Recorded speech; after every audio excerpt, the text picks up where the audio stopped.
Elena Reyes woke up screaming. The sound tore out of her chest before she even understood why. Her body jolted, her hands clawing at the air, as if she were falling into something dark, endless and unfamiliar. Miss, you're okay. Hands held her down gently. Voices blurred together. The world felt too loud, too bright, too wrong. Her head pulsed with pain, a deep ache that made it hard to breathe. She stopped screaming only when she realized something terrifying. She didn't know where she was. White walls surrounded her. Machines beeped steadily beside the bed. The smell of antiseptic burned her nose. She tried to move, but her body felt heavy, like it didn't fully belong to her. Where am I? She croaked. The nurse exchanged a glance with the woman standing beside the bed. The woman looked exhausted, eyes red, face pale, hands trembling as they gripped the railing. "You're in the hospital." A knock. The woman whispered. "You were in an accident." Accident! The word echoed in Eleanor's mind, searching for something to attach itself to. A memory, a picture, a feeling. Nothing came. Her heart began to race. What accident? The woman's lips quivered. A car accident. You've been asleep for 2 days. Elena stared at her, panic rising. I'm sorry, she said slowly, fear creeping into her voice. Do I know you? The silence that followed was devastating. The woman broke down, covering her mouth as a sob escaped her. The nurse quickly stepped in, holding her shoulders.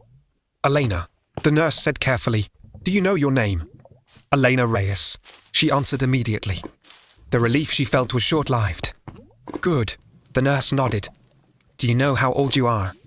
Yes, she did. Do you know where you live? Yes. But when the nurse asked, do you remember the accident? Elena shook her head. And when she asked, do you remember anyone close to you? Eleanor's chest tightened painfully. No, she whispered. I don't think so. That was when she noticed him. A boy stood quietly near the door, hands shoved into his pockets, eyes fixed on the floor like he didn't deserve to look at her.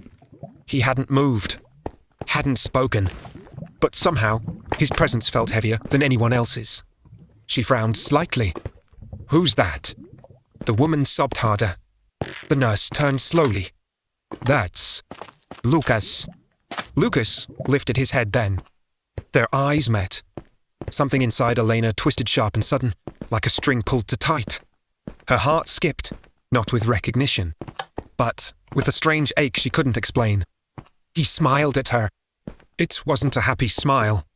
It was careful, broken. Hey, he said softly, like his voice might scare her away. I'm Lucas. She searched her mind desperately. Nothing, just emptiness.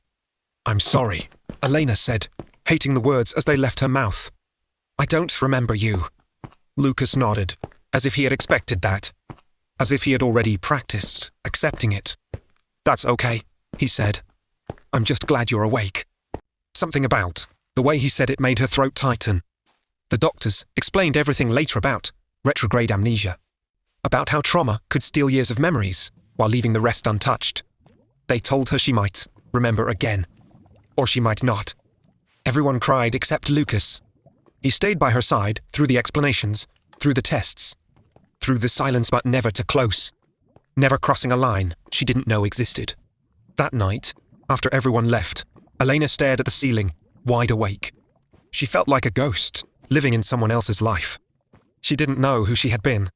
She didn't know who she had loved. But she knew this. When Lucas had turned off the light and quietly said, I'll see you tomorrow, her heart had hurt in a way she didn't understand. And that scared her more than losing her memories ever could.